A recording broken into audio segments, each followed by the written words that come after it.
What's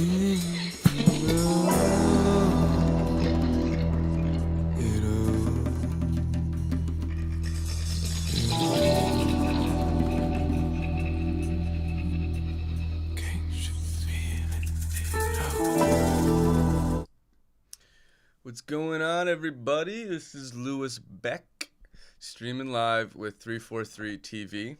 Sorry for the late start here. I was just testing out a new microphone configuration, so you'll have to let me know whether or not the volume is good or whether or not I might need to employ some other tactics.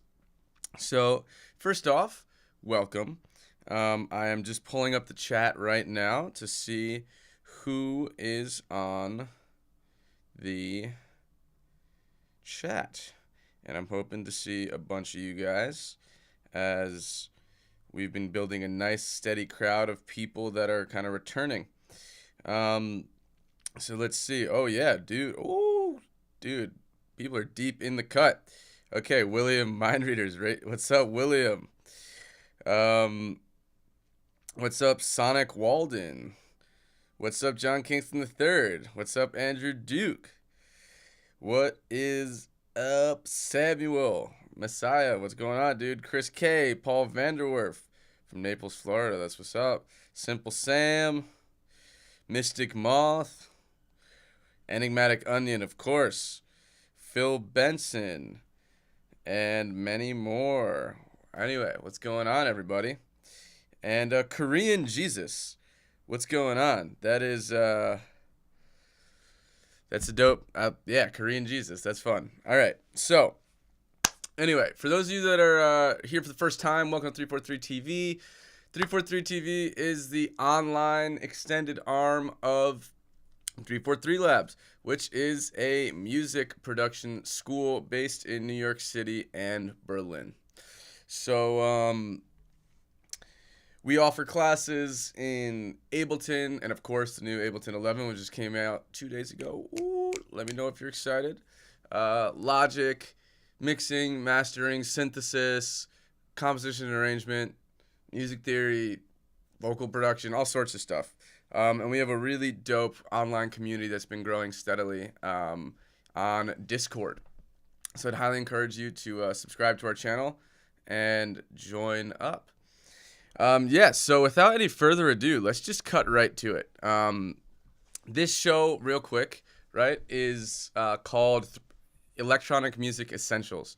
And so what the idea is here is that I'm going to be giving you guys information, techniques, rundowns on like pretty broad topics that that I feel like will help you immediately improve your music production skills. So in terms of the topic today, compression.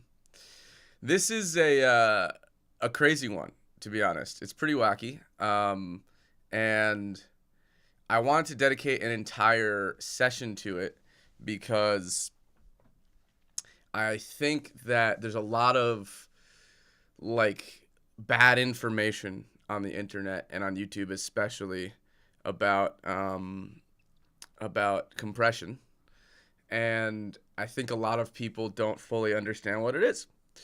So I am just very simply going to, first of all, explain what compression is after I straighten my hat. And we're going to jump like right into it. Hey, what's going on, Regine? Welcome in. And I hate to break it to all of you, I'm not going to be using Ableton 11 today.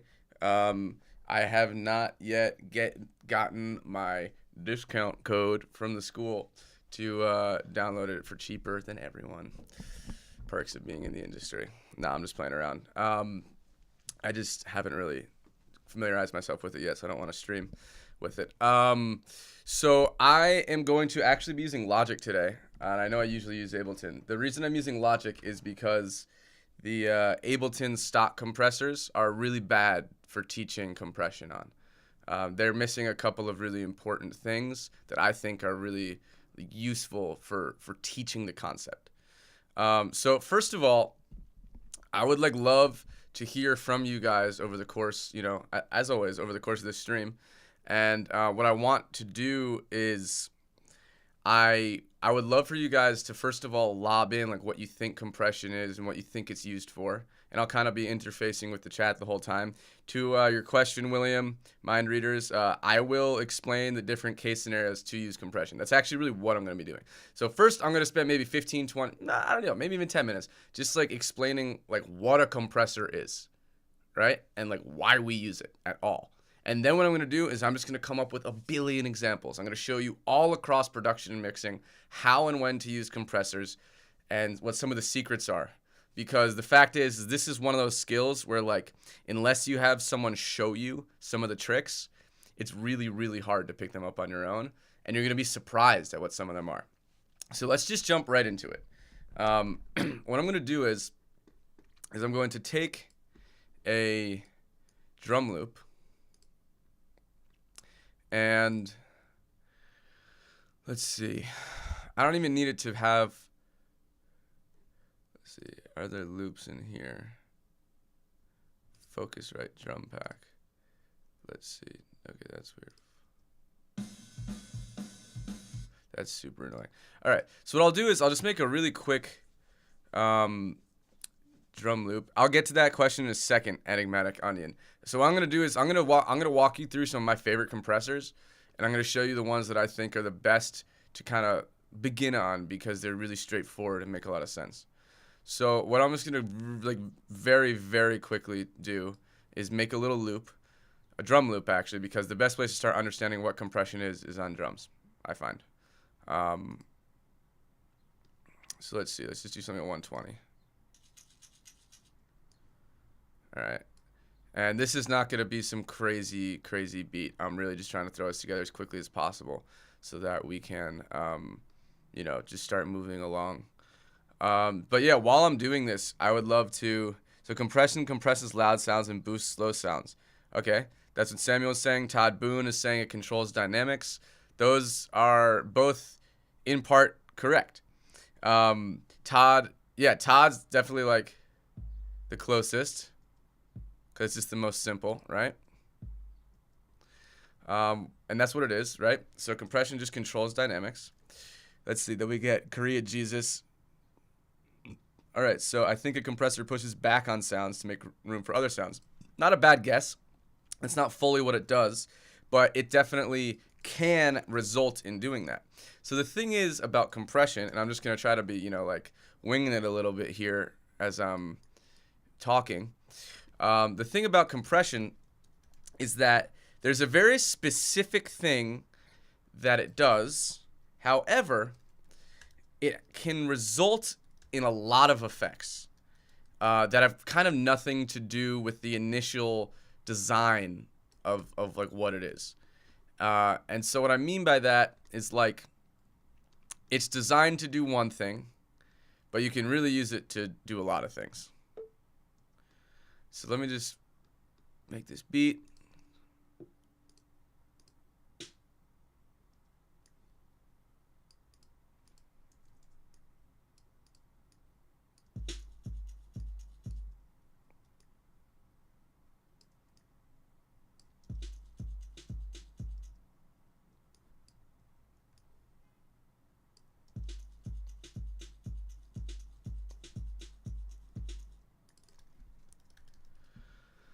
And so what I'm purposely trying to do here is make a drum loop that is like the most kind of dynamic sound. That's going to have a lot of different textures, tones, volume levels, because this is really where you're going to understand compression the most.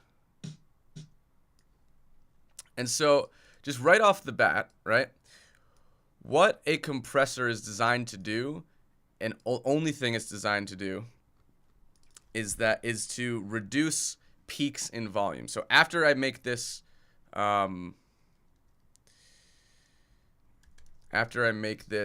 beat,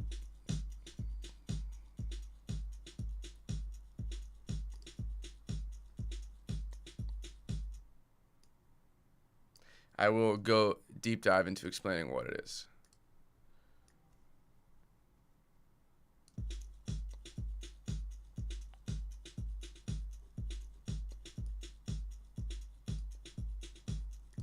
Yeah, so William Mind Readers is correct. There's so many usages in sound design, mixing, and everything for compression. So it's not like you learn compression today and therefore you understand completely the only circumstance to apply it is. But what I'm going to do is I'm going to try to show you all of the different kind of contexts that a compressor is useful. And I'm hoping that that's going to result in a situation where you can start applying it on your own and really like get it, because it's something that's so bizarre. So you're gonna have to bear with me a little bit today because there's gonna be more talking than usual. I'm going to be producing, of course, but the whole point of today is to explain. This is gonna be more educational than anything. So I hope you guys are down for that. And right now I'm just trying to make something that has as many different kind of stuffs.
All right, we're getting closer. I'm just going to add in a hi-hat, and then we should pretty much be good to go.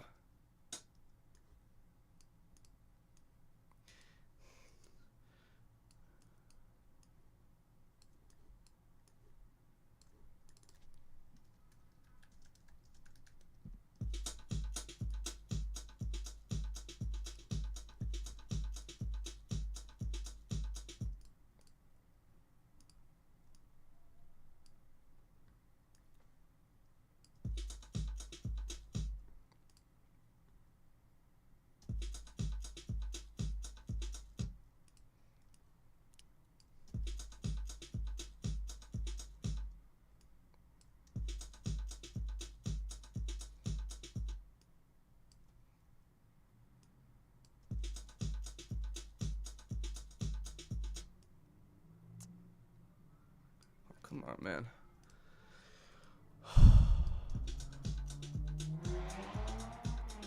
Oh, wait, so are you guys not hearing much of the drumming? Oh, my God. Oh, my God. So sorry about that. All right. Now you should hear it.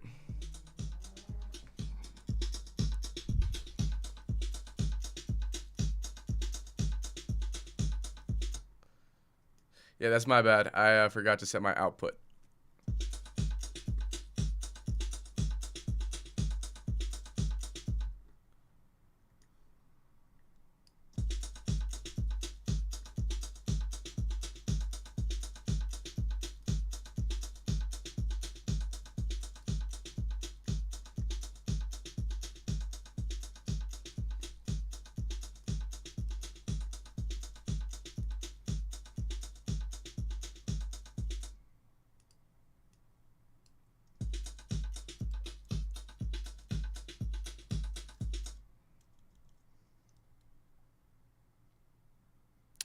Yeah, so I'm going to explain exactly what it does, like, basically right now. So the beat, this rhythm's done.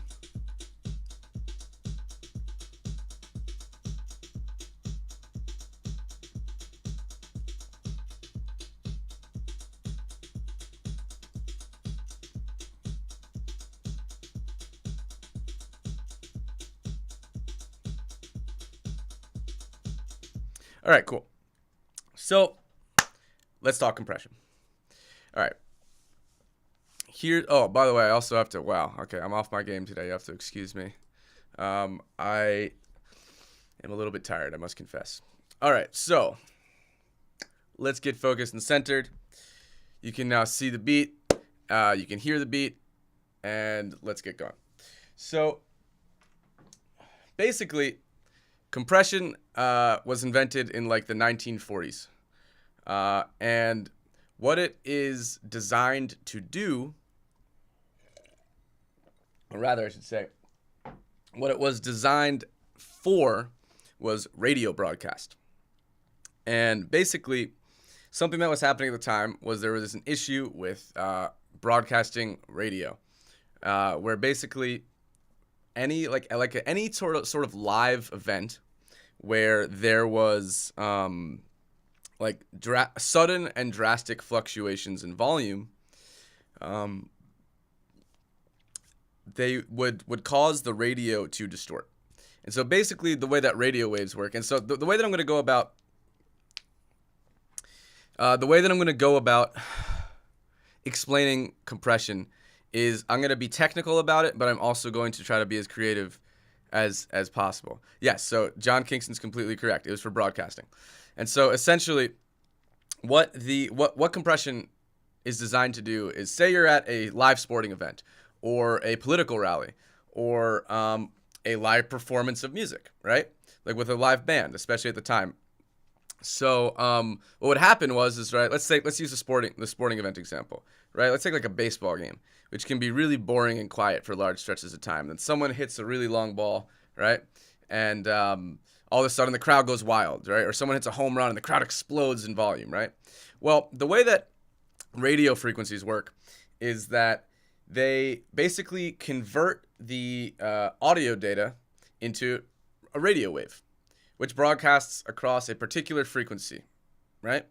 Now, in the exact same way as a sound wave, there is a maximum amplitude and what we'll say maximum negative amplitude, right? So there's a peak and a trough.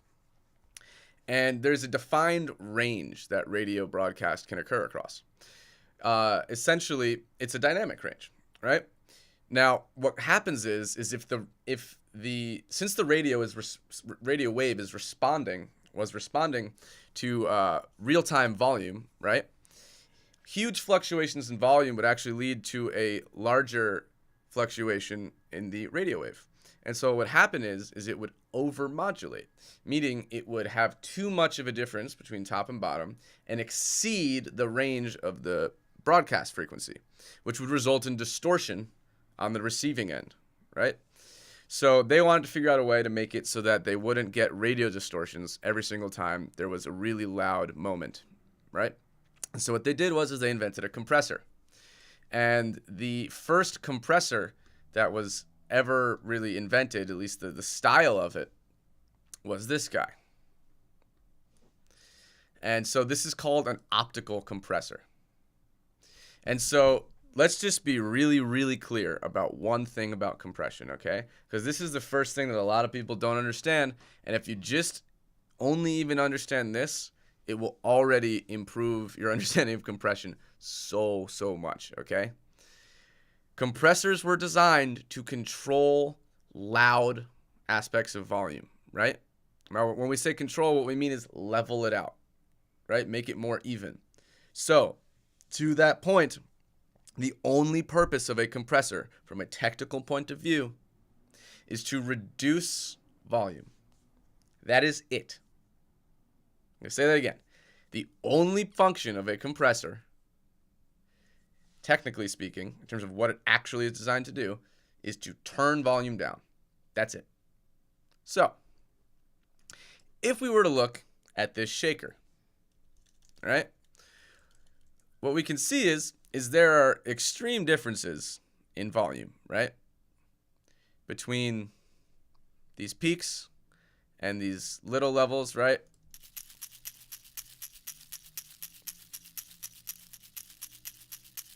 And so what we know is that it goes, right? So basically every eighth note, there's more volume. And so if, for instance, this was a broadcast frequency, right? Or if this was rather, sound that was going to be broadcast for radio, what the compressor would be designed to do would be to take these louder parts and reduce them in volume so that the wave would look more like this.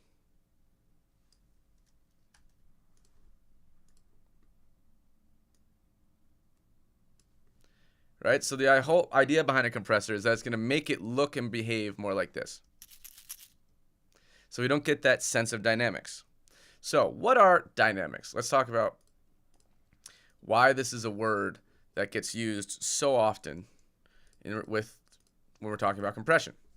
So dynamics very, very simply refers to the difference between loud things and quiet things. Right? So very, very basic is in these snares, right? I've programmed in quite a bit of dynamics. Right? So instead of going ch-ch-ch-ch, it dips a little bit, right? And we can even exaggerate the dynamic quality of it a bit more to really emphasize what dynamics are, right?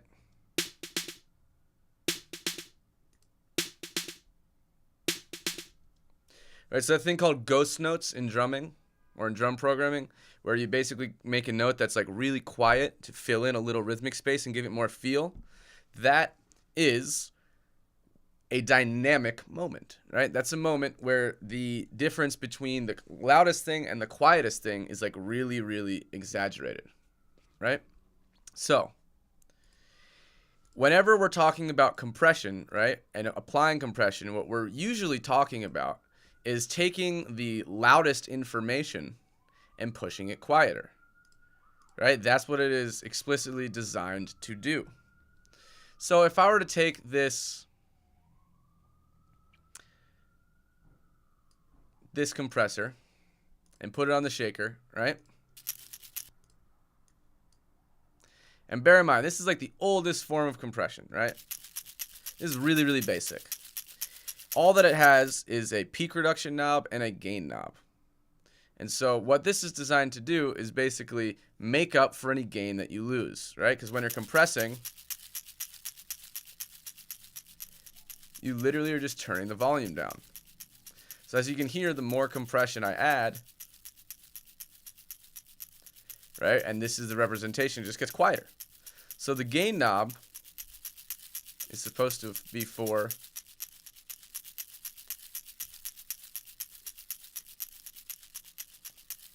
making it so that there is no difference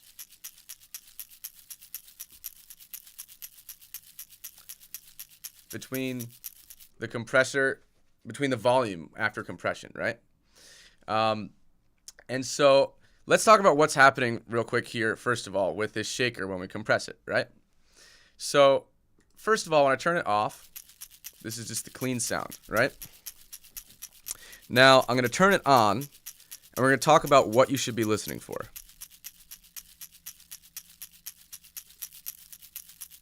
So it does get a little bit louder. I need to fix that.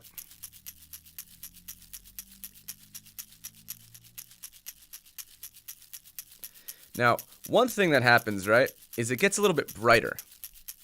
The high frequencies become a little bit more exaggerated, right? It sounds a little bit more, and here it's just, right? We get a lot more of that going on. So let's talk about why that is real quick, okay? Because this is another thing about compression that's really, really important to understand, okay? So if we just look at a basic EQ, okay?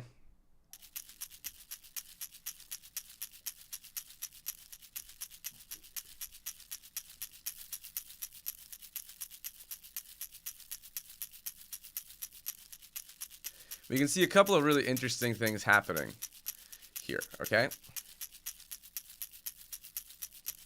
So, first of all, the way that sound tends to work, okay? And let me put an EQ on the master so we can really look at this. Like, this sounds like a pretty balanced beat, you know? There isn't anything sticking out. You know, all the things feel about as loud or as quiet as they need to be. But I want you to look at something. The low frequency information is significantly louder than the high frequency information. Right? Now, that doesn't mean that anything is wrong with your track. That's actually really, really normal. So this is how sound simply functions. So when we're talking about dynamics, when we're talking about compression, there's something that's really, really, really important to understand, which is that there are two types of ways that we discuss frequencies and discuss volume, okay? Or rather, discuss frequencies as they're related to volume, okay? There is actual volume, which is like measurements, right? So this is 10 decibels. This is -5 decibels, right? Those are just measurements of volume. But then there is also perceived volume. And so if any of you have started to, or ever kind of looked into, mastering and loudness and stuff, and you have this measurement called LUFS, or LUFS, right? Which refers to the perceived volume, right? All that this really means is that the way that volume is measured in terms of loudness is not actually how we as humans hear it and perceive it. So this is really, really important because this has a lot to do with the way that a compressor functions, okay? If I was to put a compressor, we'll just take a shitty one, onto the master channel, and I'm not even going to really adjust the settings at all, other than turn up the ratio a lot so that we get a lot of compression. I'm going to explain what all this does in like 2 or 3 minutes, but I just want to demonstrate one quick thing about the way that volume works so this starts to make more sense, okay? If I start compressing my whole track, what you will hear is that the low frequencies are going to be targeted first.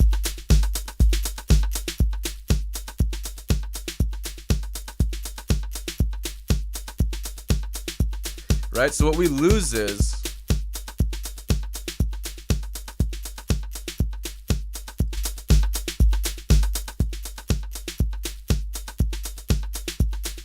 we lose the low end definition a lot. Now, of course, it's causing everything else in the track to choke as well, and we'll get to why that is. So it makes it sound really unnatural, right? Bottom line is that applying a lot of compression in an obvious way sounds really unnatural. But the thing is that I really just wanted to point out is that the thing that loses the most definition and energy, right, is that roundness and fullness in the low end, right? And so a compressor is designed to respond to peak information, right? So the way that peak information works is that low frequencies are the peak information. So whenever you're compressing a sound, and like we can go to like a standard sound like a snare, which sounds pretty sharp, right?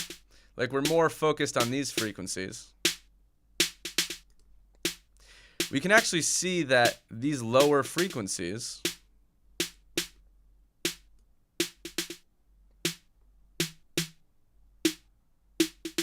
right? Those are actually louder. Like you can see it right there, right? They're louder than these frequencies. So all that means is that when we compress, these are the frequencies that are going to be targeted. So just something to bear in mind is that basically you can think about no, it's not a faux pas to put a compressor on a master enigmatic onion. It's actually really, really useful. I'll explain to you how and when you should do that maybe in like 30 or 40 minutes once we've gotten through other things. But using compression on your master bus, if you know how to do it, is really going to change the way that your mix sounds in a very positive way. So basically, just a good way to think about compression is that it's going to thin out your low end. If you do nothing to the compressor and just like set it up in a very basic way, right? It is going to reduce your low end and make your high end a little bit sharper and honestly a little bit harsh a lot of the time, right? Now this is with a lot of compression, right? That you're going to get the harshness. But just on the most basic level, even if you're reducing Even if you're just reducing a little bit, then you're still going to be targeting the low-end information. Yeah, and so, okay, just real quick, want to jump into the comment section. So, Enigmatic Onion saying, also, can't you just EQ instead of compress? You're not looking to sidechain.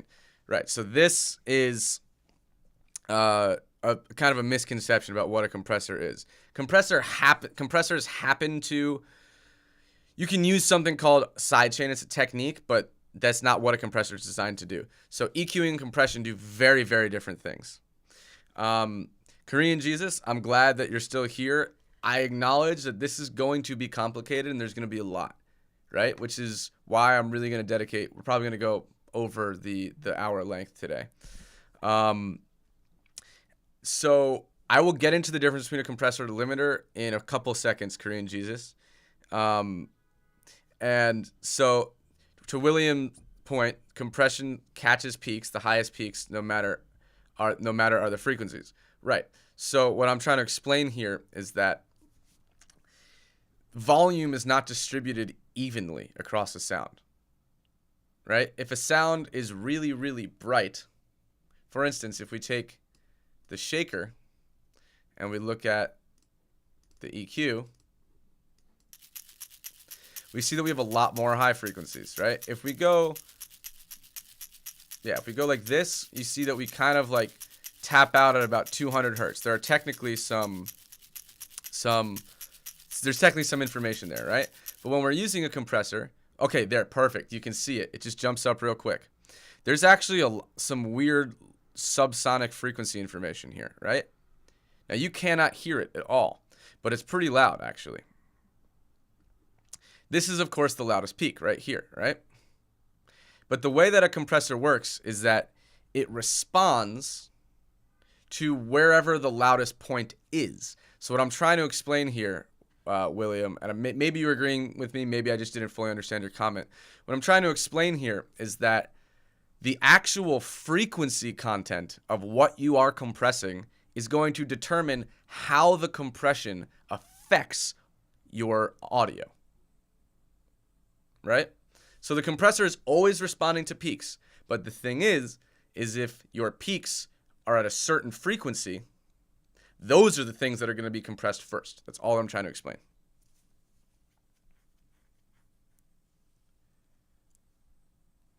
Yes, Simple Sam. This is, okay, really good question. Everyone should check out the comments section because he was able to ask this question, distill it in a great way. So Sam is saying, so because the perceived loudness of higher frequencies is higher, the low frequencies are louder when the sound is balanced, and that is why they are compressed first. Yes. So when the sound is balanced on a pure measurement scale, not for leaving our ears aside, right? When the sound is balanced to our ears, the actual measurement will demonstrate that the low frequencies are significantly louder, right? And so we can go onto our master bus, onto the EQ, and look at the waves there, or rather the levels there, right? And we can see that there is basically a almost 15 decibel differential between the high frequencies, which seem like they're right in our face, and the kick drum, which seems tucked underneath, right? But it's actually really, really loud. So that is why, right, the high frequencies are going to be, the low frequencies are going to be affected first because they're just literally louder. Like, it's as simple as that, right? Okay, so now let's actually get into how to read a compressor, how to set up a compressor, right? Now, I'm going to use the Logic one because I'm sure some of you guys might use Logic, and also it's actually just really, really straightforward how it's set up. And so first what I'm going to do is I'm going to actually put it on the entire track so that we can really hear the way that it's interacting with all the different pieces of information. So right off the bat, we have something called threshold. And this is one of the most important pieces of your compressor. This is actually, let's say this is the most important setting on your compressor, right? So there are two types of information. If we look at a meter,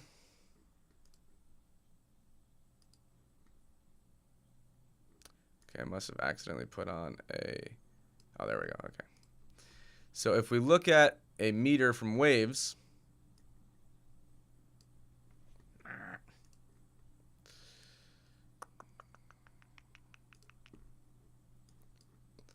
what you will see is there are two measurements.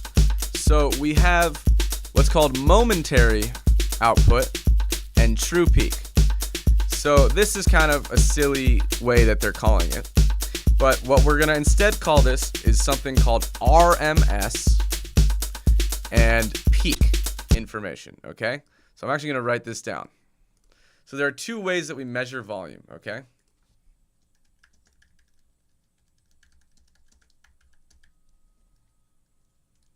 We have RMS, which is average volume. And we have peak, which is the loudest moments. I'm going to put in parentheses, transients. All right, so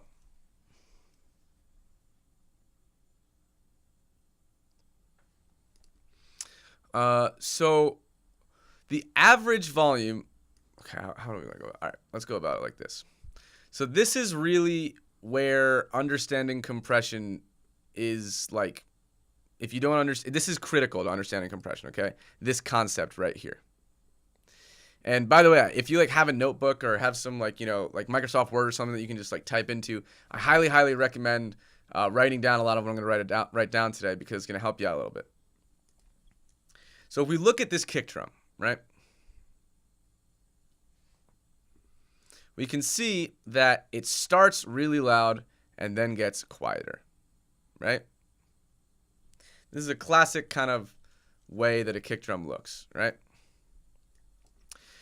So for those of you that are not familiar with this word, there's a really important term in music production called transient, okay? Now, a transient is simply the moment of impact of a sound, or the first loudest peak. So it's the, you know, the snappy moment.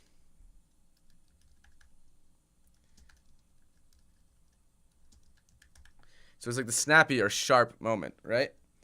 Now, the way that we can identify a transient visually is by a sudden peak in the audio. So like this is a transient right here, right? This sudden jump that has a sharp point on it. Generally speaking, transients have sharp points on them. So if we look at the snares, right, we can see that there's a sharp point right here, kind of where like the sound explodes out of, right? And then it reduces in volume. Same thing with the rim shots. Right? So the way that I know that this is actually a really short sound is A, I can just look at the grid, right? But B, I also know that the transient's really, really loud, right? Really loud compared to the end of the sound. So that means that it's going to be really short and fast. So whenever we're talking about, whenever you're dealing with compression, the number one thing you have to think about is transient information, okay? I'm putting this in all caps.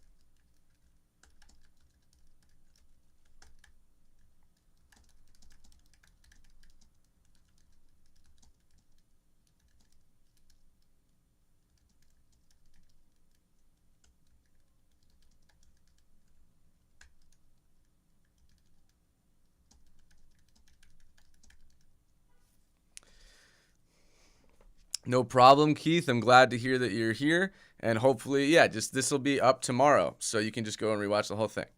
So again, as I'm saying, the most important thing to consider when compressing is the type of transient information you are dealing with, because this is really going to be determining how you set up your compressor. So if we're talking about dance music, right, or really any music that is driven by drums, we're talking about extremely transient heavy information. So when I say transient heavy, that just means there are a lot of transients, right? There are a lot of moments where the sound is kind of sharp and attacking, right?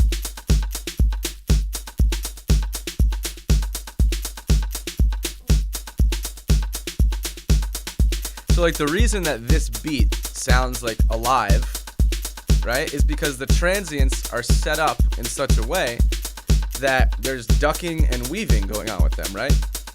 It it's not always loud. Right? The snares are jumping out and interacting with the hi-hat and interacting with the rim shot.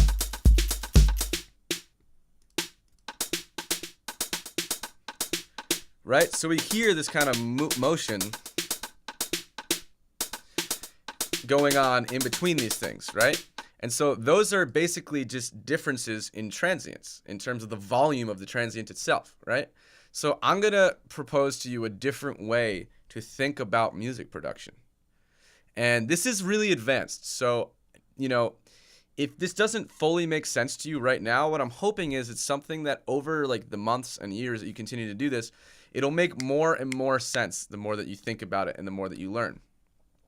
Your track, especially if we're talking about electronic music, right? And this is electronic music essentials. So we are talking about electronic music more than anything. Your track is basically just a rhythmic sequencing of transient information. When we're talking about mixing, okay? Really all that it is it's a rhythmic ordering of transient information. At any given moment in time, a sound is jumping out of the speaker or not jumping out of the speaker. A transient will jump out of the speaker. That's what makes something feel alive, is a sharp, pronounced transient, right? Now, if you have combinations of lots of little different transients, lots of little pieces of sharp information at different volumes, you start to get this really alive feeling. You get a natural sense of sidechain almost, right? Because there's a dipping and rising. I'm really glad you're enjoying this, Korean Jesus. I'm trying to make sure that I'm putting up more kind of videos that are like just like big long tutorials. All right, so we've talked a lot about now the concepts, right? And so everything in here is a transient, has transient information basically, right? Which is why I chose it, because it's really like a good way to start understanding compression. But if I were to take like a pad, right? And like a sustained pad, and then we're going to jump into talking about attack and release and threshold and everything. But this is the final thing. I just want to really, really make sure we're hammering this point about transients home. If I were to make a pad, and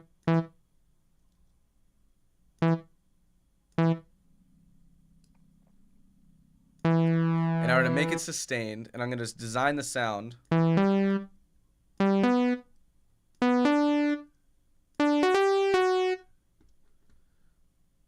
going to design the sound so it really doesn't have any sharpness at all in it.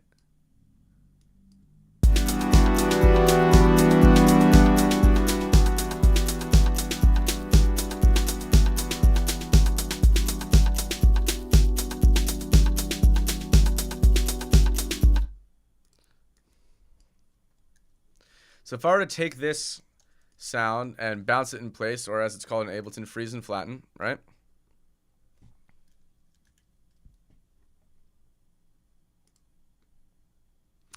We can see, here, let's just do it a little bit louder. There is no transient information to speak of, right? There isn't really a moment where suddenly there's a large peak in sound that stands out from the rest. Like, sure, we have these little teeny peaks on top, right? But that's just because this is the sound literally like wavering. That's a good thing. We like that. Right? So what a transient really is it's a piece of wave information that stands out distinctly from the rest of the sound. So if there was a transient in this pad sound, it would look more like this.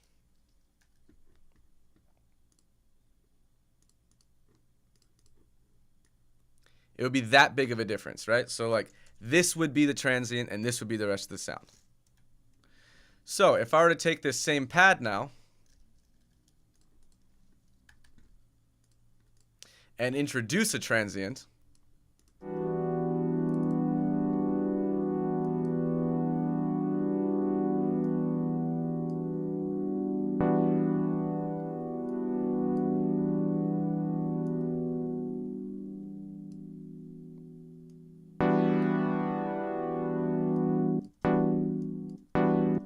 cool. So if so what I'm doing here is I'm creating a transient basically.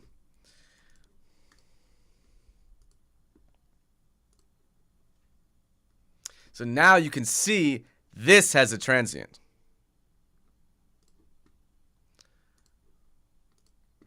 Now, okay, I'm going to come right back to your question, Simple Sam, because this is exactly where I want to start. So this is a transient. So if we use a compressor then, right, well, all that this means is that it's going to target this loud information first, right? So no transient, yes transient. Now, let's talk about compression. So if I take a compressor and put it on a sound that has no transient information, right, then setting it up is kind of simple. And I'll explain why. So first off, we have our threshold, right? Now remember, I was just talking about peak information and RMS information. So RMS is average volume. So if we look at this piece of audio, there really is no difference between the peak and average volume, right? We just have one kind of chunk of volume. There's this moment where it dies off, but that's not really very meaningful.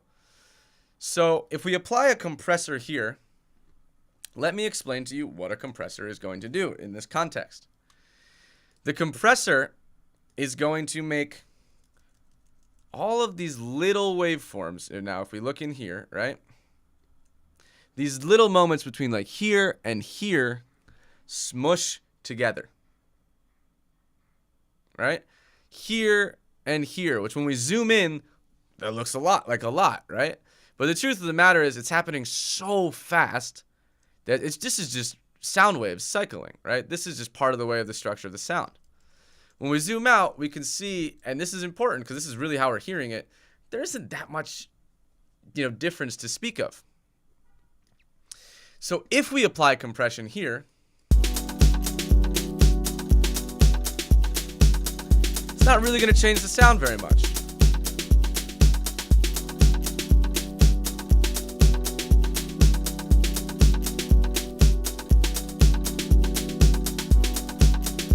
What it will do, however, is make it less full sounding.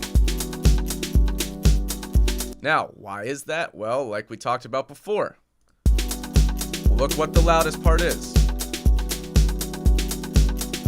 Right? It scales down. So if we are compressing, we're going to be hitting this part of the sound first.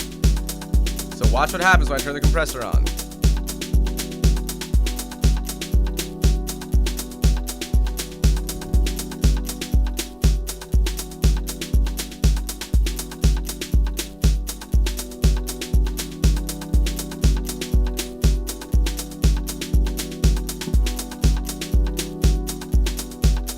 If we look at these areas right here, you're going to see them get louder when I turn the compressor on. Right? So now this area gets louder. So what's going to end up happening is that on the one hand, you're going to sort of weirdly like thicken the sound. That's one way that you can use compression on RMS information, on average information, is just going to make it be more of a block. Makes it thicker. Right? So an easy way to think about a compressor is that if you want a sound to not waver at all and just lock it into place, you would use a compressor to reduce a lot of the volume so that there really isn't much of a difference between the quiet information and the loud information, right? Now, I'm getting a little far ahead of myself here because I want to actually just break down like what the compressor settings do, because this is honestly the most important thing. So let's just go to our kick drum, because the kick drum is really a great place for electronic music to understand and talk about compression. All right, so we have our threshold, right? Now, our threshold is simply determining what volume the compressor will be triggered at. So if we look at our input gain, we can see that the kick is peaking in around -3. -3.6. Well, that's interesting, right? Wait, sorry. Never mind, I was about to say something else, but that didn't make any sense. So yeah, so -3.6. Now, if we put on that waves meter again, let's look at something. This is important. The peak is negative 3.6, right? But the average volume is negative 18. Okay. So, I'm going to ask you this very simple question. What piece of information on the kick is more important? The snap, right? Or the release? So let me show you what the kick drum sounds like without its transient.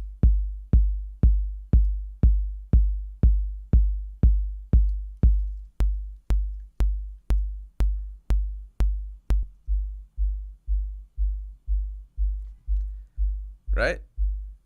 So that's really what we love about kick drums, right? And this is its momentary information, by the way. This is its average level, really, that we're talking about. We could perhaps move it back a little bit. Oh, excuse me.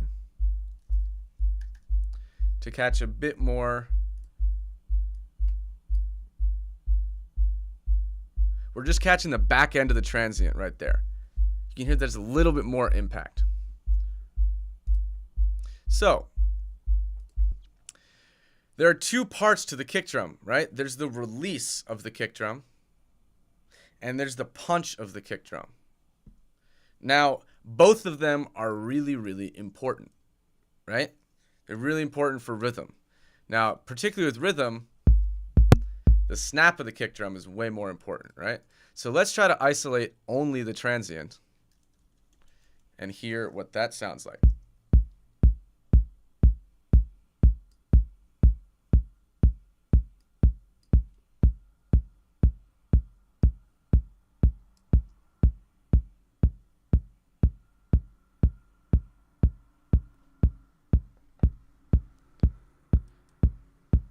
So if we look, right, this is pretty much that 3.6, right? We're losing just a little teeny bit of volume.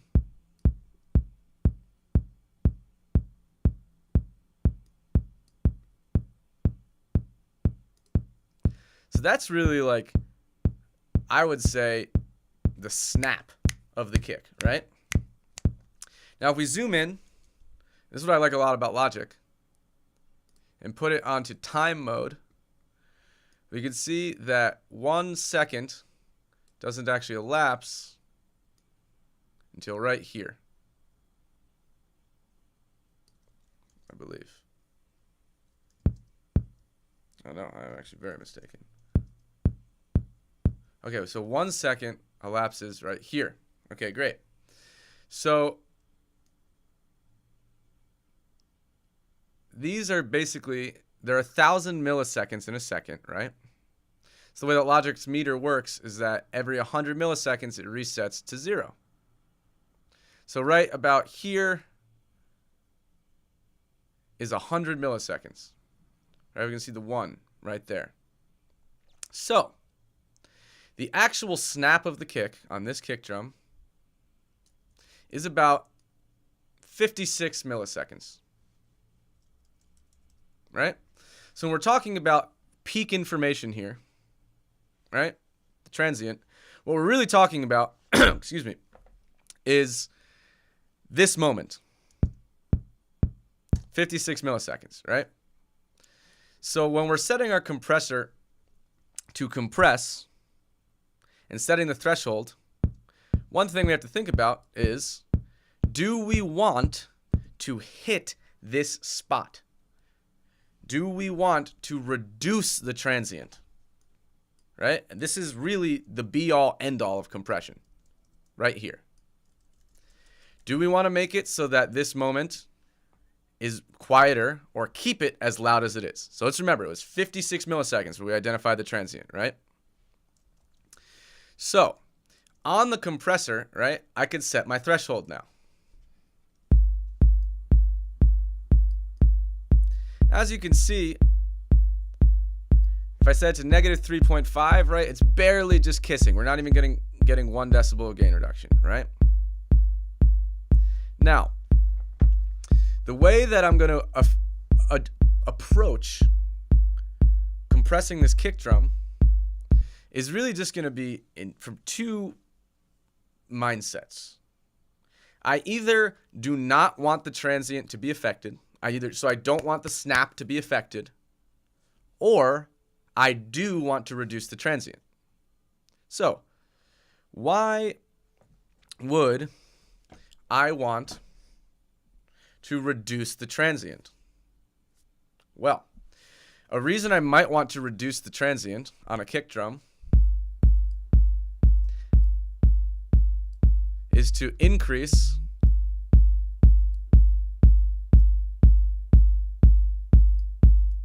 the overall volume of the kick drum.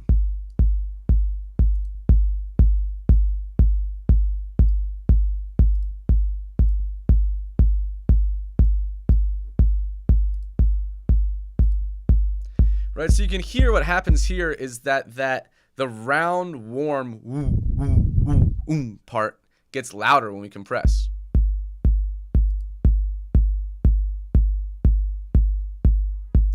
Let me explain why that is. So if we go back to the beginning of the conversation, right, and when I was talking about why compressors were invented in the first place, to reduce really loud moments in radio broadcast. The one thing is that what really a compressor is doing, okay, is it is actually making the dynamic range smaller.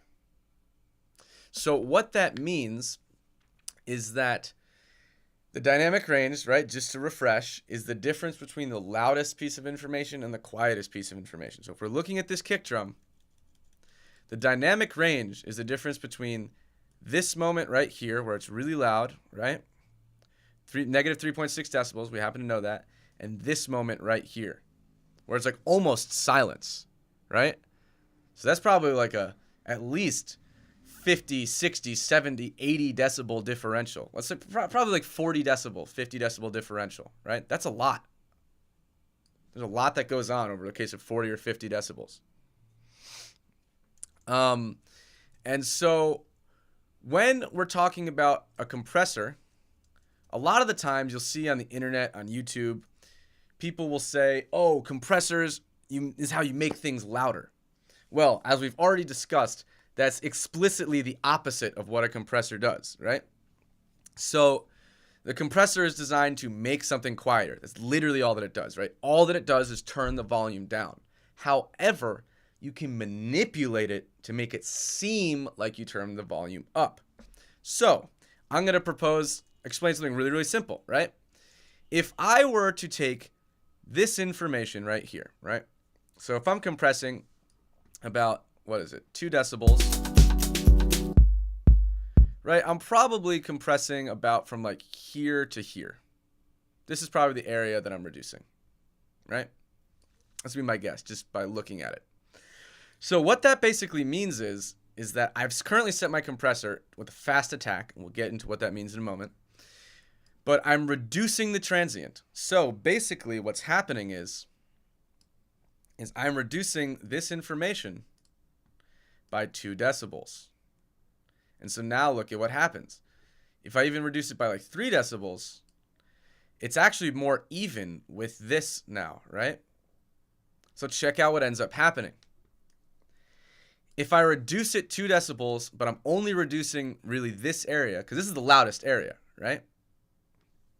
And then I turn the output gain up 2 decibels, what really happened here is that this volume ends up getting louder. That's really what compressing the start of the sound does. Because what now happens is it's reducing the dynamic range, right? This stuff is so quiet that it's not getting affected if we're only reducing 2 decibels. It's only affecting this area. So when we turn the volume back up, even though we've reduced this, what we're really doing is turning this information back up. So when people say, oh, you can use a compressor to make things louder, or you use a compressor to make things louder, that's what they're talking about. They're talking about that what you can do is you can make the average level be actually louder. And what that results is it makes it feel a little bit more powerful, right? But the trade-off is we have a slightly less snappy kick.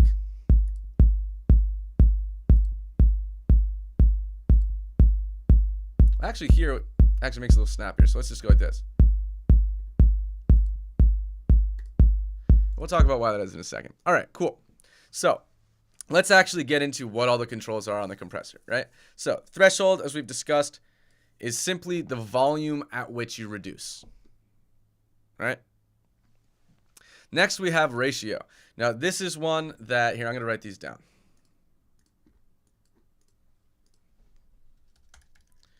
So, compressor controls.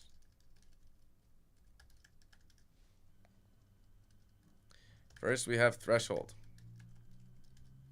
if I could spell. So, when volume crosses the threshold, right? We're measuring this in decibels.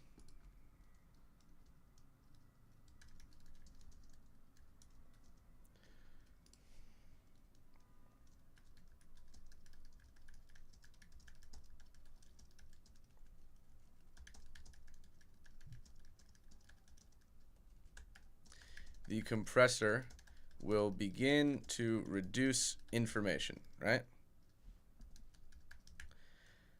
So this is really important, right? Whatever the first frequency sound is to hit the threshold will trigger the compression and get the most compression applied to it. That's really important, right? So next we have attack. And this is measured in milliseconds. So attack is dealing with how quickly the compressor actually goes after the information once it crosses the threshold. So remember, we were talking about this kick drum, and we said that the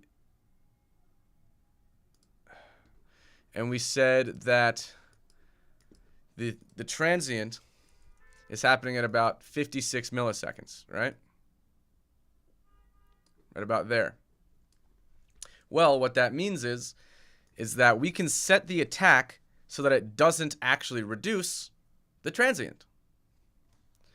So I would set it to 56 milliseconds. I'd set just beyond 56 milliseconds so it passes through there, right?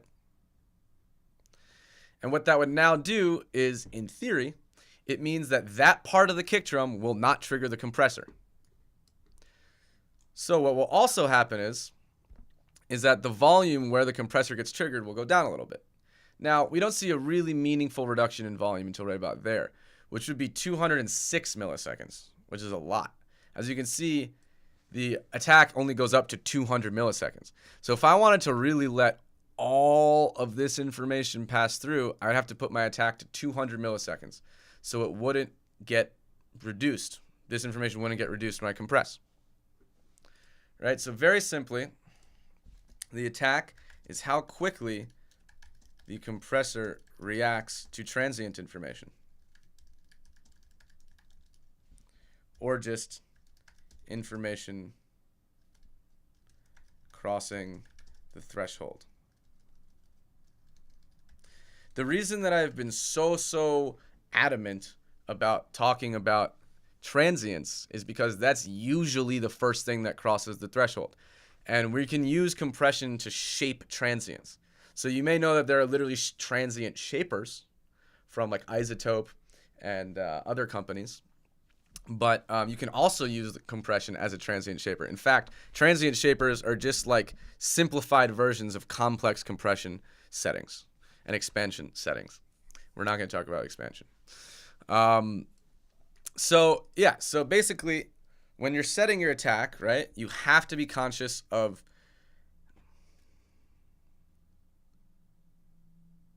yes. Oh my God. Great question, William. This is like probably one of the most important takeaways that you could have, right? So Is it why sometimes, so William is saying, is this why sometimes the wave of a kick on a sample collection looks like a fish, right? So it kind of is like really like already squished and all at the same volume. Yes, that's because the kick is already compressed. So this is like so important, okay? So important. If you are using a sample kick, a kick from a sample pack, right? And you're thinking about applying compression, you have to look at the waveform, right? If the kick doesn't look like this, and it's like chubbier, that doesn't mean it's a louder kick. That just means it's been compressed a lot. So a lot of the kicks, a lot of samples that people download from online have been over compressed. And so one thing that is really common, unfortunately, in electronic music today and in just music production increasingly is over compression, because people don't realize that they're compressing something that's already been very compressed, right?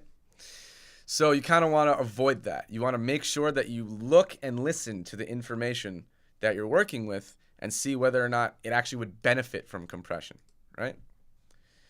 So attack is basically when you're setting your attack, the most important thing, which I've already put in caps anyway, but I'm going to put it again,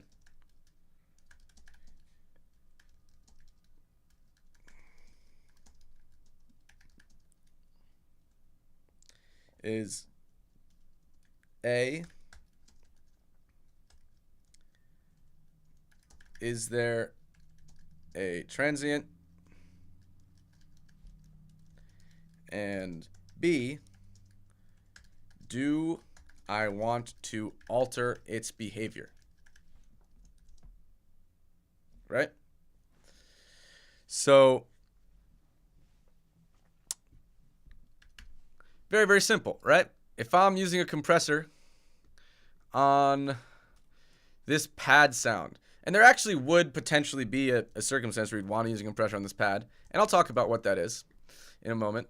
But if you were compressing this pad sound, right? Well, I know that really like transient information doesn't exist that much here. It doesn't exist at all, right? So I don't really have to be that worried about my attack, right? I'd really just be worried about compressing my RMS. So similarly, the kind of second thing to this point is to consider, do I want to increase RMS or increase peak level?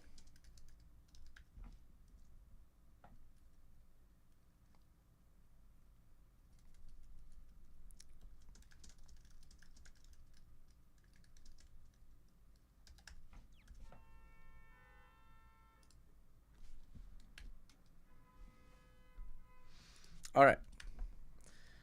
So, oh yeah, just let me know if you guys can see the text. Sorry if it's been moved. Hopefully it's right there. All right. So, the next thing we have, right? And so actually, let's just look at attack really, really quick. Let's just apply it only to the kick drum, and let's just look at how it functions. So, with my attack, set my ratio a little bit higher so it gets more. All right, if I make my release really slow, or rather my attack really slow,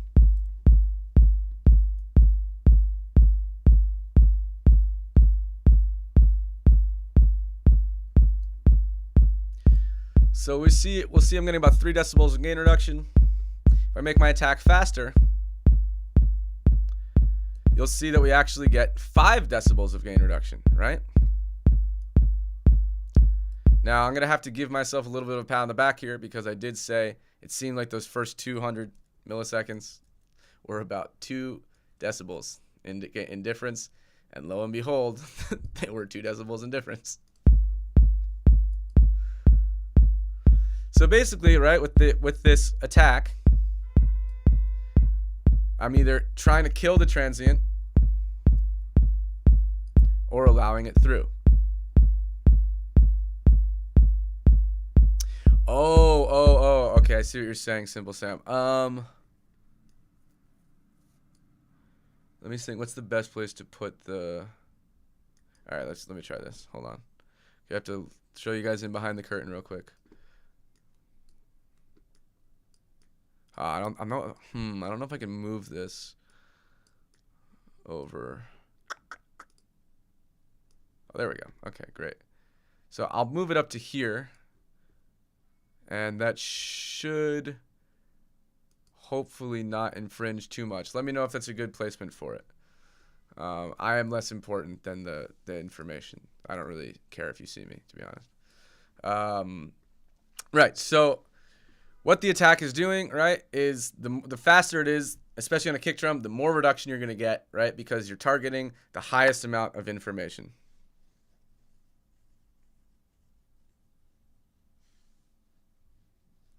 So, okay, so William's asking a great question. He's saying, I learned the technique to set the attack by, or it's a technique of setting the attack by ear, which is what you always should be doing anyway. So what you do is put the ratio to high value, threshold all the way down, and then adjust the attack to let the transient patch through. So I set my attack usually just by ear. Yeah, I'm just showing you kind of like what the technical things that are happening are. Like when I'm setting up my attack on a kick drum, I'm not like going in here and being like, okay, how many milliseconds is this? I gotta be precise. Like I don't care about any of that. At the end of the day, measurements are there to just guide your ear. You want to use your ear. So let's just keep moving along. So anyway, we have threshold, we have attack. Now let's talk about release. So in the same way that attack is so important for determining how you want to, whether or not you're going to be affecting transient information and stuff like that, the release is kind of like equally as important. Will you be covering the uses for vocals versus Korean Jesus? I'm probably not going to talk about vocal compression today. I might bring it up briefly, but it's a whole thing. I'll mention it. Just remind me at like 240-ish to do that. But yeah, we'll talk about it a little bit. I think overall the idea should hopefully things should become clear enough that you might even be able to figure that out on your own. Anyway, so release is so important.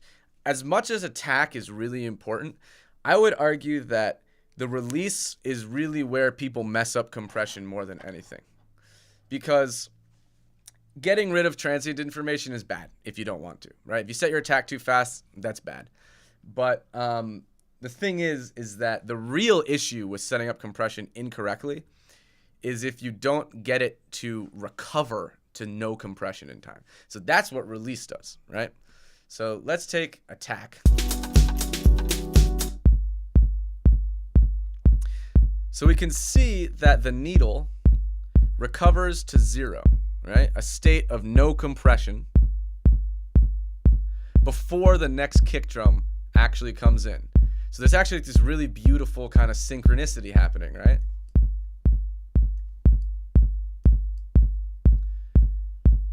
So it's like really recovering in time. So what release time does, very simple, but is kind of the secret to the whole thing. If you understand how to set your release correctly, wow, compression is going to improve your mix in a crazy way. If you don't understand how to set release time, wow, compression is going to ruin your mix in a crazy way, right? So what the release time does is very, very simply, once the compressor has pushed down, right, because it's pushing the volume down, it's how quickly will it return to a state of no compression, right? So here's a weird concept that I want you to think about, okay?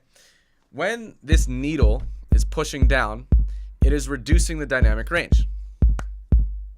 When the needle is lifting back up, it is recovering the dynamic range, right? This doesn't reduce it permanently by 3 decibels. This is what the release time is actually for. Let's say I really did want to get 3 decibels of gain reduction the entire time on this kick drum. Really level it out, right? Make it, let's pretend that this is a live drummer playing, right? And that each kick volume is like pretty different.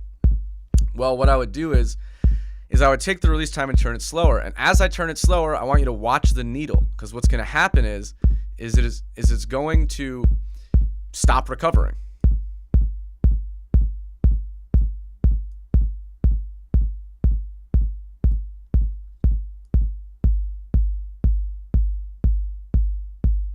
So I put it all the way to 5,000, which means 5 seconds of release. Now we're just getting 4 decibels of gain reduction the whole time.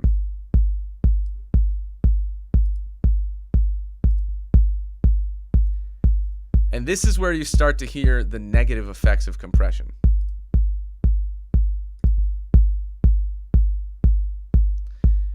Right? The audio now, which is exactly 4 decibels quieter,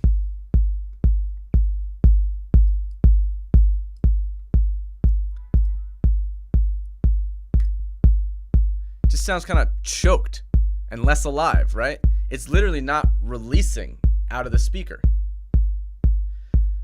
And so what we want to make sure of the compressor is that the release time, see how the life breathes back into the sound now? It literally is breathing, right? So let's like get a little bit spiritual here, if you will, right? Let's get a little bit kind of that like philosophical approach to music. Music is a waveform in the universe. That's all it is. It's collections of waveforms, right? Traveling through the membrane of the universe, or of planet Earth at least, right? When you breathe, right? That's what makes something sound natural, is the paradox. In and out, up and down, black and white, night and day, right? When we take away that sensation of breathing, as William just said, we squeeze the life out of the audio elements. Like literally, the sense of it being alive goes away. It's subtle but profound. It makes it unenjoyable to listen to. It's going to make your ears get tired over a long period of time, because what ends up having to happen is your ears are listening too closely to the audio, because it's not actually, you're not hearing a natural start and finish to the sound, right? So I want to talk to you about a different way to hear music and think about music. And I already said this about this whole collection of transients thing, right?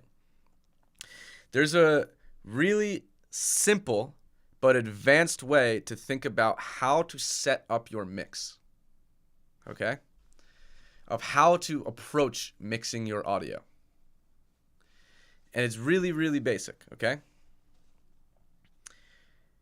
Essentially, when you're talking about staging sounds, right? And this is just even a volume thing. You just want to think about how forward should certain sounds be, and how much further back should other sounds be, right? Now you can think about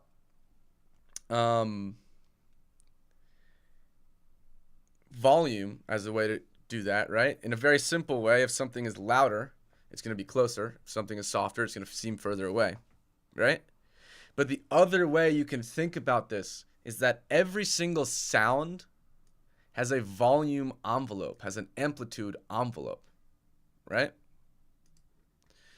Now, when I mean amplitude envelope, I don't mean like we go into a synthesizer, right, and we see attack, decay, sustain, release, right? Attack, decay, sustain, release is like a clever way to imitate the way that a sound behaves in real life. The way that a sound behaves in real life is really, there's 3 things that happen.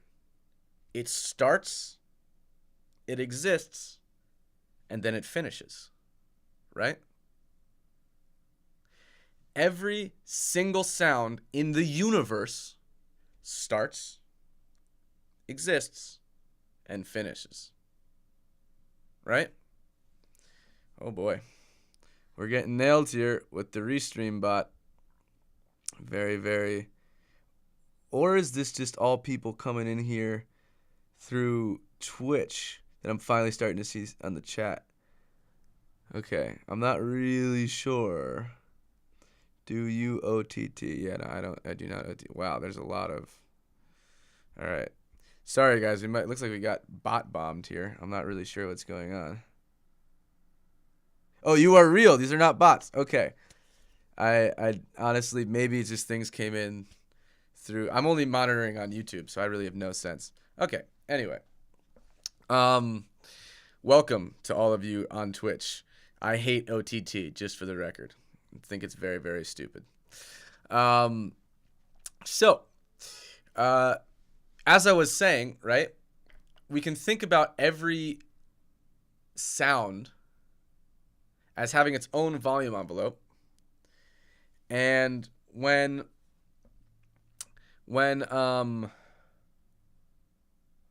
other sounds are put together with it, right, we start to now have competing or complementary volume envelopes.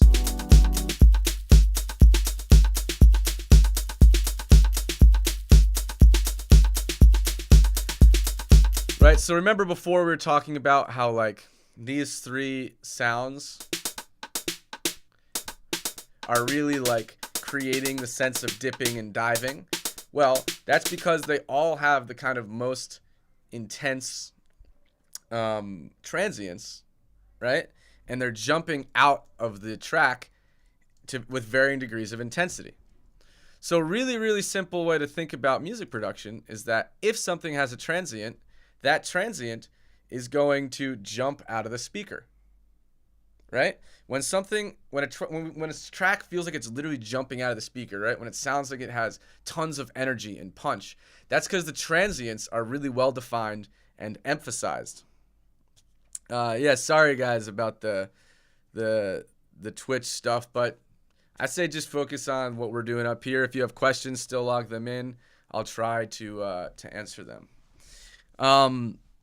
So essentially your whole track, right, is one giant volume envelope that is breathing as one, right?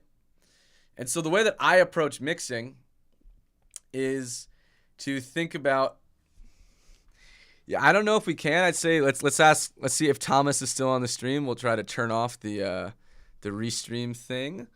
Let me text Thomas real quick.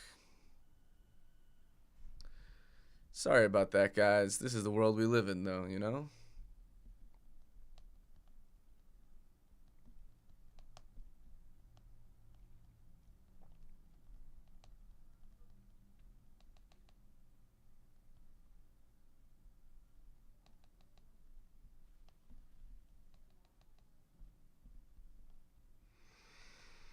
All right, so we'll see if we can get on there, but I would say I want to let this distract us. I think we're still having a great stream. We're still talking about, yeah, honestly, it's kind of funny, if anything. Like, it's not a big deal. Okay. Anyway, so the way that I approach mixing is very, very simple, right? It's like, what sounds need transients? What sounds transients do I want to emphasize? And if Twitch was on YouTube, we'd get the same amount of message. It would be a perfect job for the living.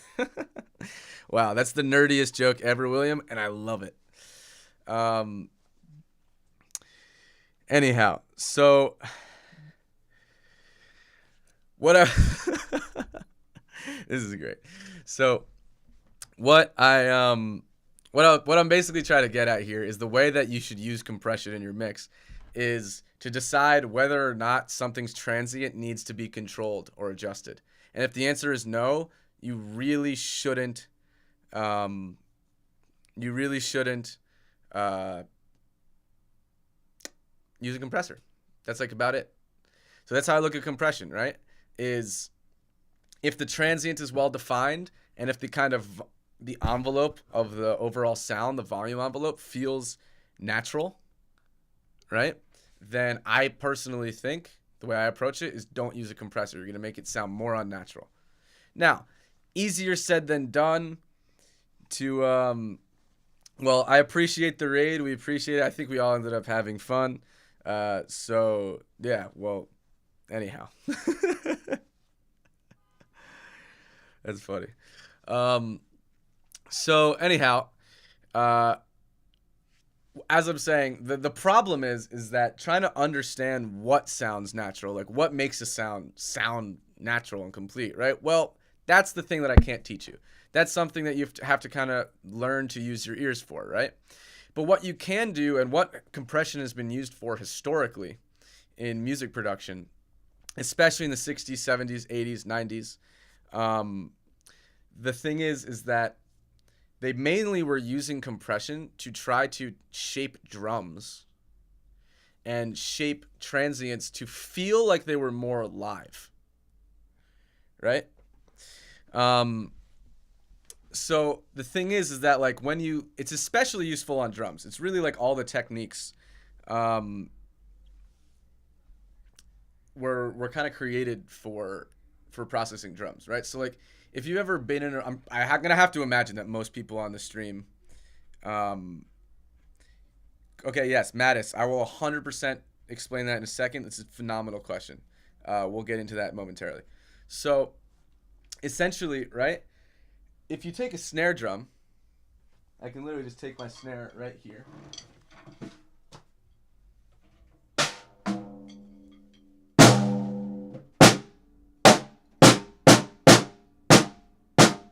So I'm not sure how much of that you can hear. But when you're in the room with a live snare, right, you get a super snappy and sharp attack. Right? That's like like your ears actually, what that is, it's the pressure, right, of the sound waves traveling into your ears that creates that attack. And so one of the ways that we identify the feeling of like a live snare and a snare feeling correct, right, is to have that sudden attack of pressure on your ears. And so that's really the case with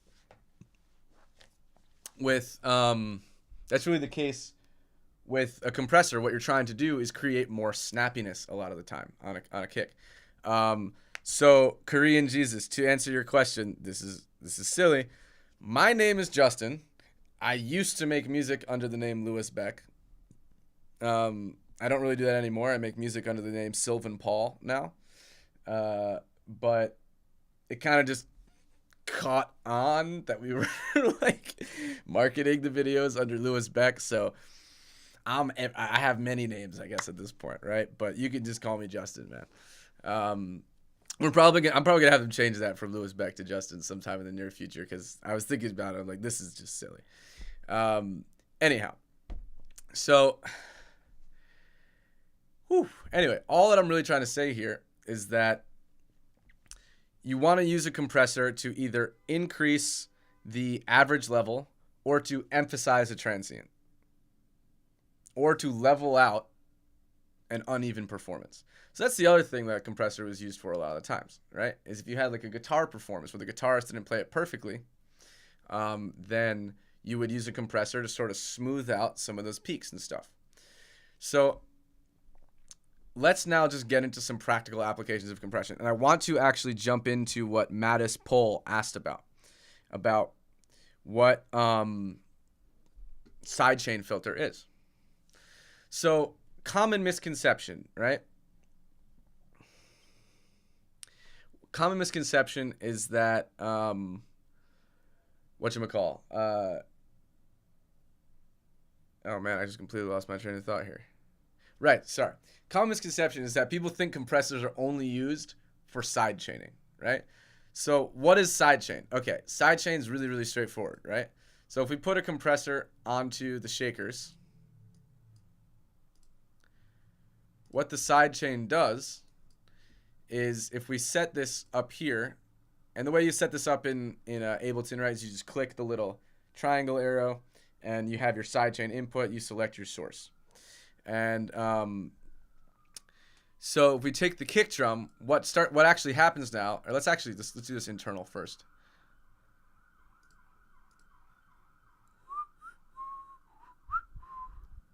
Internal, there we go. Okay, great.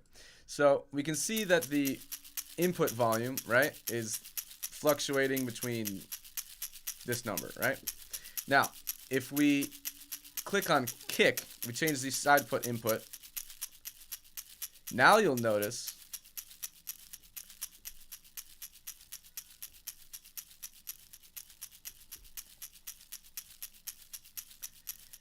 that the compression is responding to the kick drum, right? So literally what sidechaining is it's changing the input on the compressor. So instead of compressing the shaker, well, we are still compressing the shaker, but instead of responding to the shaker's rhythmic information, it's responding to the kick drum's information, right?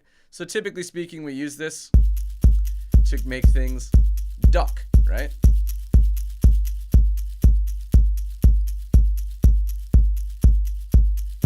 Or to pump.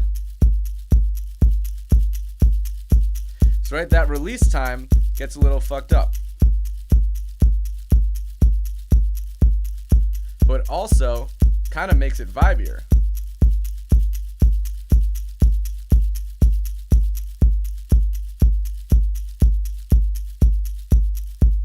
So we actually hear that the shaker gets more rhythmic with the side chaining.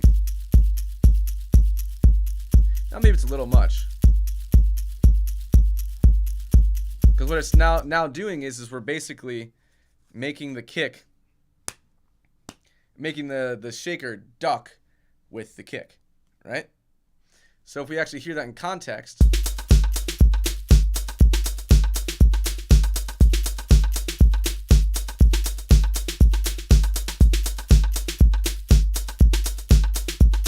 yeah, so basically that whole pumping effect you hear in electronic music comes from sidechaining, things off the kick. So every time the kick punches, it reduces the volume of the thing. I don't personally like using sidechaining that much. I think it sounds really unnatural and kind of awful.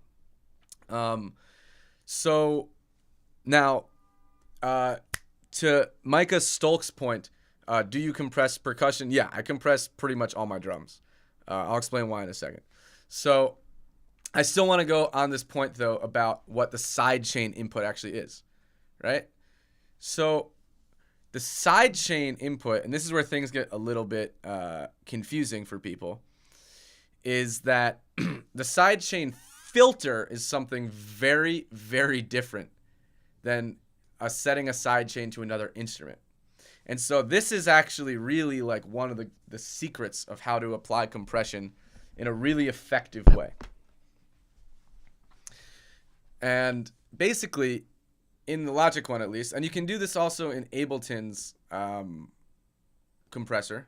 What you have to do in there, though, is you'll open the triangle, and instead you're going to click the EQ. So it's going to be the input EQ. And basically what this allows you to do is I'm going to put it on low pass mode. High pass mode. And turn on this filter. And essentially, what the compressor is going to do is it's going to ignore information below the frequency that I set it to. So let's jump onto the kick. Turn off the compressor for a second.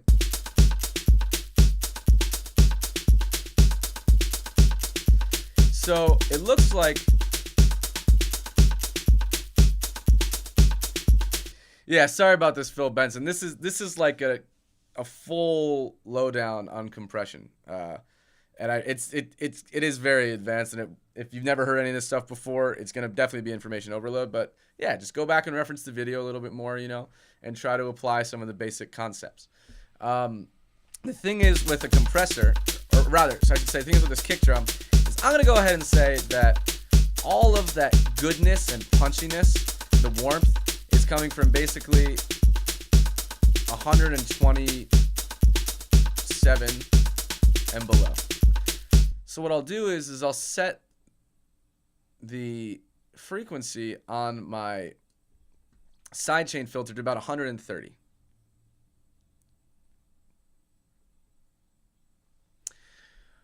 You just compress very lightly on the master. I do very, very minimal master bus compression. I usually do 1 to 2 decibels max. Slow attack, fast release, generally speaking. Sometimes a little bit of a grabbier attack, depending on how things are. But the thing is that I don't compress aggressively necessarily.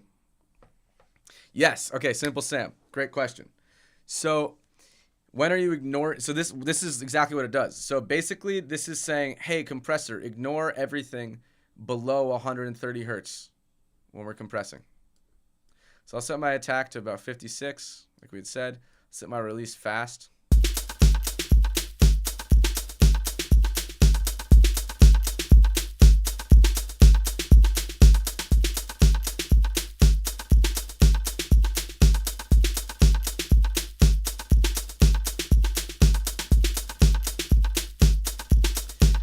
So as you can see, we get way, way, way down to negative 19 decibels. Watch what happens when I roll this back. That is, if you really want to understand the difference, remember what I said before about how low frequencies are louder? If you didn't believe me, the compressor now is proving my point, right? So we get almost 9 decibels of gain reduction without the high sidechain filter on. And with the sidechain filter on, we only get 2 decibels of gain reduction, right? Now, real quick, Rahul Oza, you should not sidechain everything to the kick and bass. That is very, very bad. You should only sidechain things to the kick and bass that you physically want to create the pumping. So yeah, literally it's ignoring those frequencies, right? So, okay, why would you do this to your kick drum? Well, here's the reason why you would do this, okay? You would ignore everything below 130.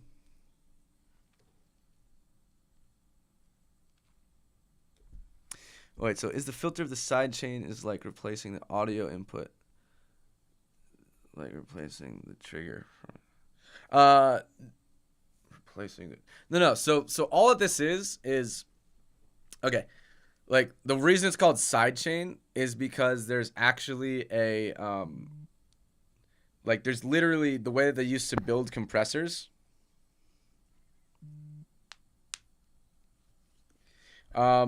So Stranger Ting, if you want to know the answer to that question, I unfortunately have to say you should go back and watch the stream when it's posted tomorrow, or just rewind now because I go into extensive detail on why that's the case. So I don't want to spend time on going into that, but I appreciate the question, man.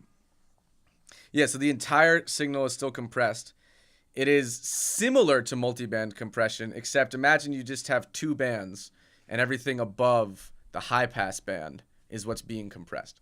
So like the reason you would do this for a kick drum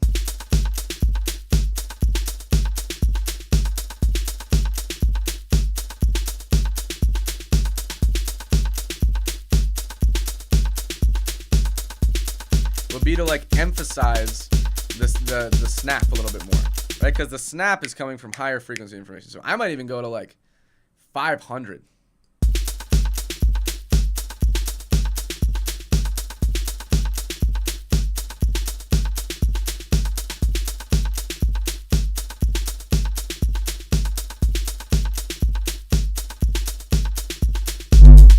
Whoa, holy shit. That just went up really fast. Sorry about that. Oh my God.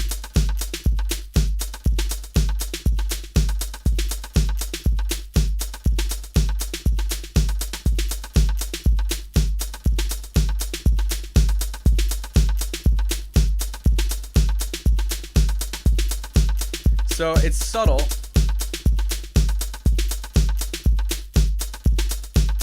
But what you can hear is on the kick drum, this actually emphasizes the transient, right? So we hear that?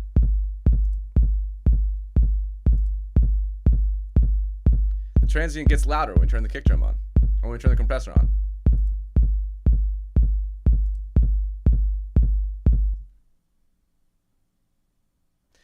And so basically, right, what's happening here is when we're talking about makeup gain, we are turning up the output, but the snappiness is getting snappier, right?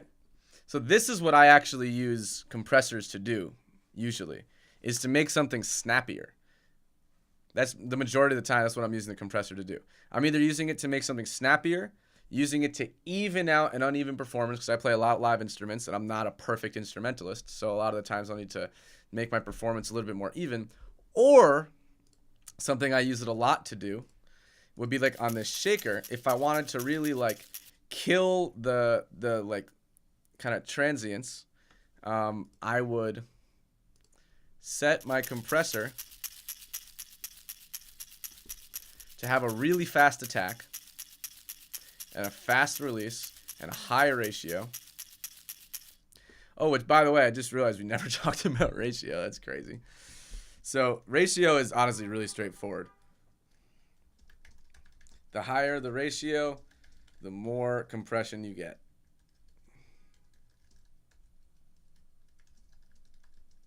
Period.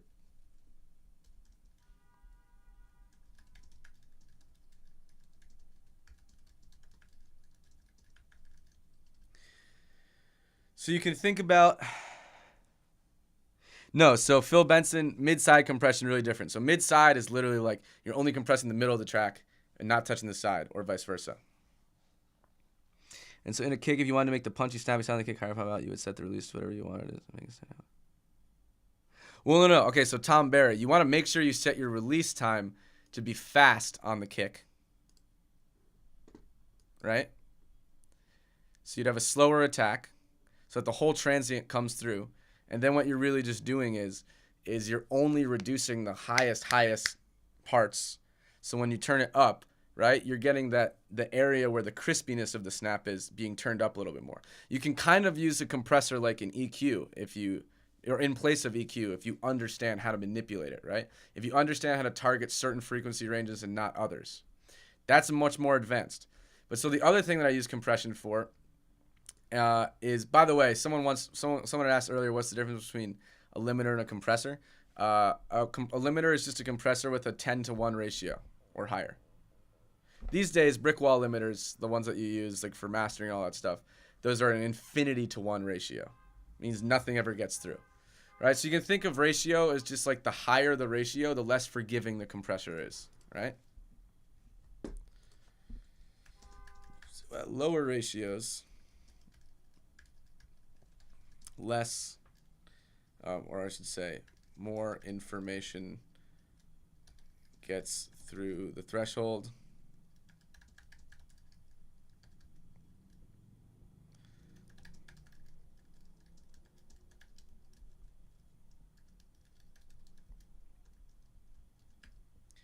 And then at higher ratios, less information crosses the threshold.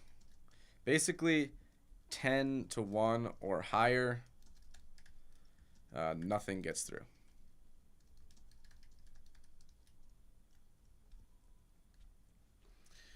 So to answer someone's question from before, and I forget who asked it about, okay, yeah, it was Mika. I hope I'm pronouncing your name right. He said, but when you compress so much, does it not over compress in the master, or do you not compress in your master? So the key to compression, right, is to not do that much. Just a teeny little bit will make a big difference. So like the way that I would compress these shakers, for instance, if I don't need these shakers to be the center of attention in this track.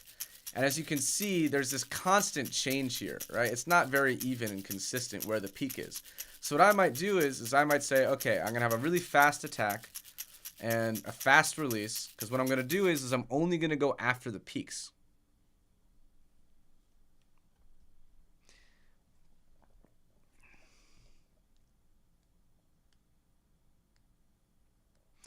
Yeah, it is, but like honestly, Simple Sam, I just don't even think about it like that ever. I find it to be not useful. Like it's not particularly useful, I find. Like basically if you want more compression, turn the more intense compression, turn the ratio up higher. If you want less intense compression, turn it down lower. That's just kind of the way I think about it.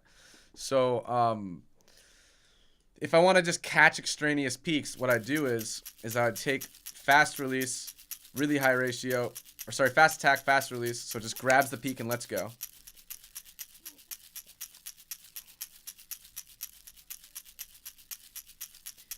And I would turn the threshold, right, so that it is only catching these little peaks. I'm not getting anywhere near the RMS. So I have to go in a moment, but the last piece of information I want to leave you with, which is like really, really important for measurement, because sometimes like how do you tell the difference between peak and RMS? Very, very simple, okay? Peak information is the first 3 to 6 decibels of gain reduction. RMS information is anything after that. So usually the way that I am compressing is I am just ironing out peaks a little bit. Right? Transients are peaks. So in order to catch them, you use a fast attack. Right? And then basically you just very, very simply want to grab the peaks. This is kind of the secret right here. It's not about overcompression. It's about if something is a little bit peaky, you just do a very small amount of compression, right? And the secret is it shouldn't be the same every time, right? Because there's going to be variations in the loudness and quietness. So all you're really trying to do is grab extra little things that leap out. And so now what happens is the shakers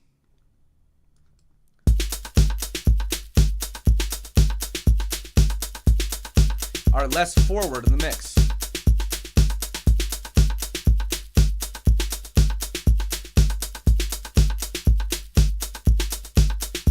It's subtle, but it makes a difference, right? So maybe I would like take these and put them out wide or something. That would so it's less cluttered.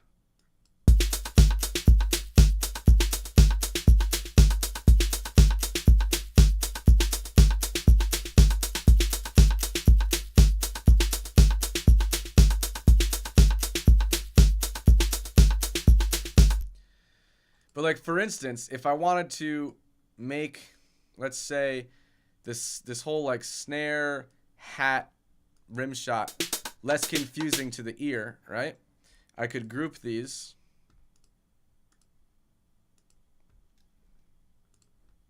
and put a compressor on. I'm not gonna name this, I have to go anyway. I put a compressor on. Now bear in mind, someone asked this a long time ago. This is the one you should use if you want to just use a straightforward compressor that sounds fantastic. Get the SSL pack and use this. It has the most basic controls, but the attack characteristics are super realistic. So what I would do is, again, I'd set it really fast attack, really high ratio, really fast release, and this is just to grab peaks. That's it.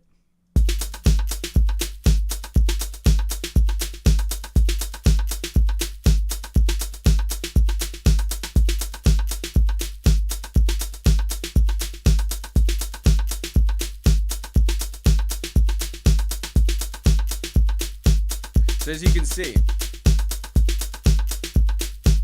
there's that one moment where it does a lot more compression. Now the key is when you're catching peaks, you do not want to use makeup gain, right? Because the whole point is that you're turning down things that are too loud, right? You use makeup gain when you want to increase RMS. You don't use makeup gain when you're controlling peaks. So it's like that simple. Okay, so when would you use the glue compressor versus standard compressor? Very simple approach for this, okay? I use the glue compressor on a group, or I use it on the master bus. So like, for instance, the glue compressor, which is modeled off the SSL bus compressor, right? If I were to use compression on my master bus, and this will be my final thing, because then I do unfortunately have to go. What I would do is I would take my high pass sidechain, right? This is so important for dance music. And set it to 185. If you can get it even higher, better, right? So now what's going to happen is I'm going to ignore all the warm, gooey, heavy information at the bottom, set my attack slow, right? I got to go get a haircut in 5 minutes. That's where I got to go. As you can see, I got way too much lettuce going on up here. And I would set my release fast, right? Because we want to quickly release. We don't want it to keep pushing down information. And then I basically just go for like 2-ish decibels gain reduction.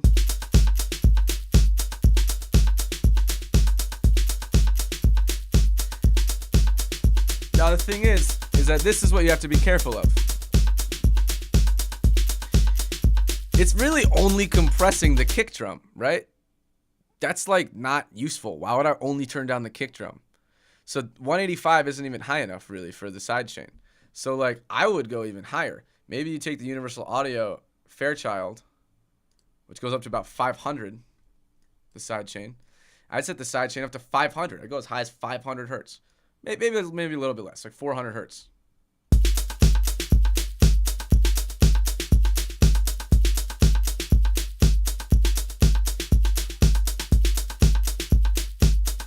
Now, as you can see, it's responding really evenly. And now you can hear what this effect, or what compression is really doing, right? So when we're saying we're only reducing 1 decibel, but we're kind of reducing the whole time, we can adjust the time constants a little so it's faster. Yeah, this is how you want to do it. You want to see that needle moving around.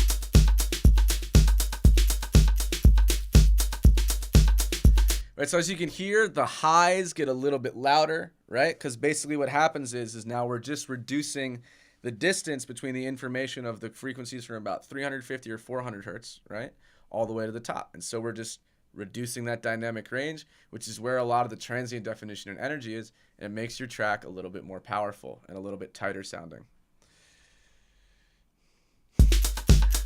Oh man, I wish I was getting a haircut in my house. That'd be hilarious. And you can even go for a little more compression sometimes.